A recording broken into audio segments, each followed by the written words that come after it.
Goeiemôre, Dok Matt wat praat.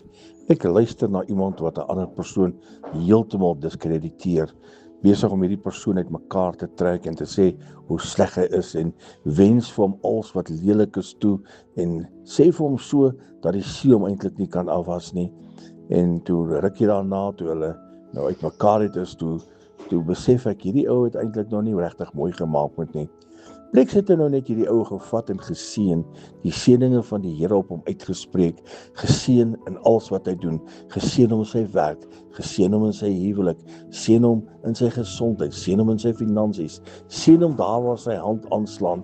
Jy sien, want as jy iemand anders te seën en seëninge uitspreek, dan kom daai seëninge jou pad ook langs. So as jy aanhoudend mense sleg sê, aanhoudend mense aftrek, aanhoudend met mense neerhalend is, dan kan jy self nie regtig voorspoedig wees nie.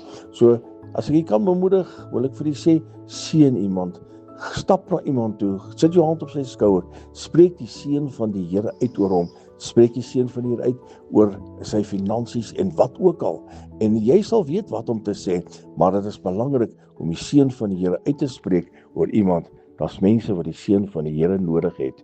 Herlewingsgroete.